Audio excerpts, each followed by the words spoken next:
নমস্কার, আমি বন্দনা। আমার কিচেনে আপনাদের সবাইকে স্বাগত জানাই। আবারও এসে হাজির হয়েছি সাবেকি পদ্ধতিতে মাংসের একটি রেসিপি নিয়ে।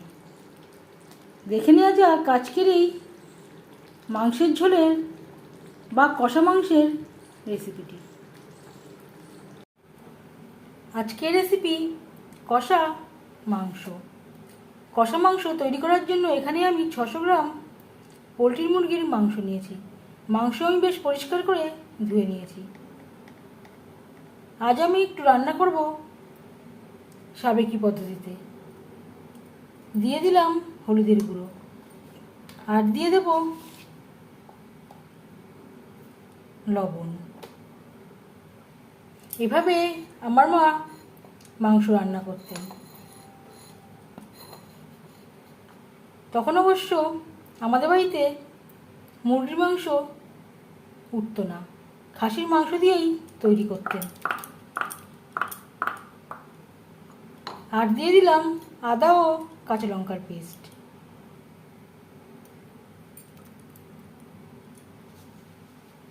একটা মিডিয়াম সাইজের রসুনের কোয়া। আপনারা চাইলে বেটে বা থেতো করেও ব্যবহার করতে পারেন। ঝালটা অবশ্যই স্বাদ অনুযায়ী দেবেন।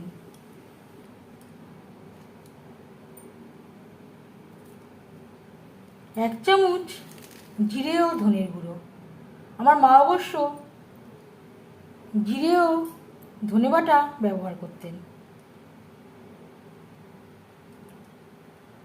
তখনকার দিনে খাসির মাংস বা পাঁঠার মাংস কড়াইতে করেই রান্না করতেন, কিন্তু এখন আমাদের সময় খুব কম, তাই আমরা প্রেসারে করেই রান্না করে থাকি। আর দিয়ে দেব 2 পেঁয়াজ, একটা টমেটো, দিয়ে দেব কাঁচা সরষের তেল।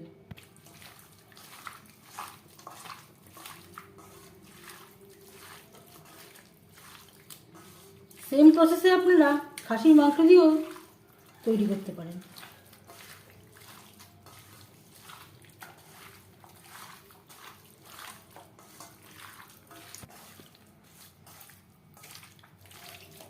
আমি আমার স্বাদ অনুযায়ী অনেকটা কাঁচা লঙ্কা অ্যাড করেছি, তাই আমি আর শুকনো লঙ্কা ব্যবহার করছি না। আপনারা চাইলে লাল লঙ্কার গুঁড়ো অ্যাড করতে পারেন। 4-5 মিনিট সময় ধরে মাংস বেশ ভালো করে মেখে নিয়েছি। এভাবে একটু দিয়ে দেবো মশলা ধোয়া জল।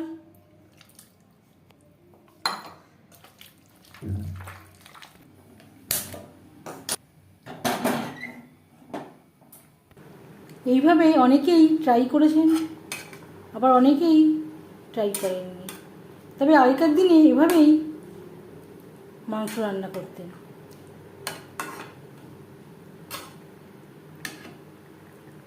প্রথম 5-6 মিনিট হাই ফ্লেমে রান্না করব।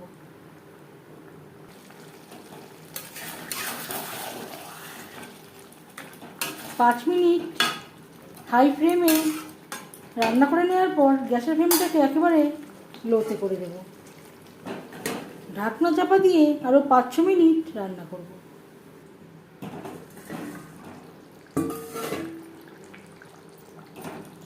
এর মাঝে আমি 1-2 বার নাড়াচাড়া করে দিয়েছি। আর দিয়ে দেব 3টে সেদ্ধ আলু। আপনারা চাইলে সেদ্ধ না করেও অ্যাড করতে পারেন। একটা আলুকে আমি 2 টুকরো করে কেটে নিয়েছি। এখানে আমার মোট 6 টুকরো আলু হয়েছে। এই পর্যায়ে লবণটা একবার চেক করে নিতে পারেন। দিয়ে দেব সামান্য পরিমাণে লবণ, আর দিয়ে দেব 1 চামচের 3/1 রেড চিলি পাউডার। এই কাঁচা লঙ্কাতে ঝাল কম, তাই আমি সামান্য পরিমাণে রেড চিলি পাউডার ব্যবহার করলাম।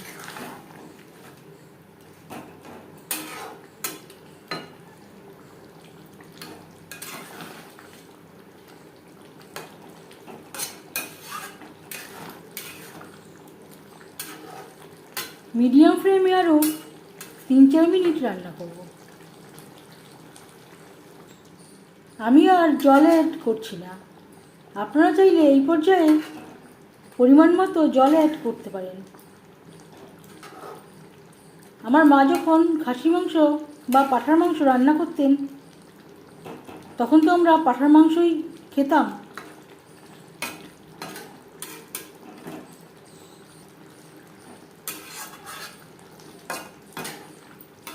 যখন পাঁঠার মাংস রান্না করতেন অবশ্যই মাংস কষিয়ে নেওয়ার পর জল অ্যাড করতেন পরিমাণ মতো।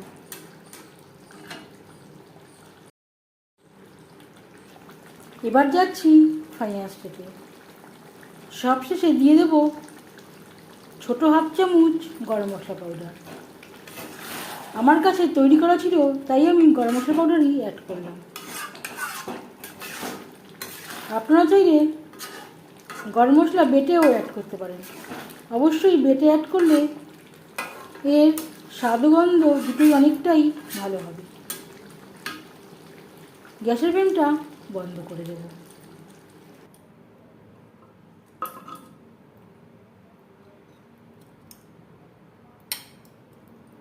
পনেরো মিনিট আমি স্ট্যান্ডিং টাইমে রেখে দিয়েছিলাম। সাবেকি পদ্ধতিতে মাংসের ঝোল বা কষা মাংস রেসিপিটি কেমন লাগলো অবশ্যই জানাবেন কমেন্টের মাধ্যমে। যদি এই রেসিপিটি ভালো লেগে থাকে লাইক করবেন, শেয়ার করবেন, সাবস্ক্রাইব করবেন আমার চ্যানেলটিকে। বেল আইকনটা প্রেস করে দেবেন। যখন আমি নতুন ভিডিও আপলোড করব তার নোটিফিকেশান সবার আগে আপনার কাছে পৌঁছে যাবে। আপনারা সবাই অনেক অনেক ভালো থাকবেন। এই ভিডিওটি দেখার জন্য ধন্যবাদ।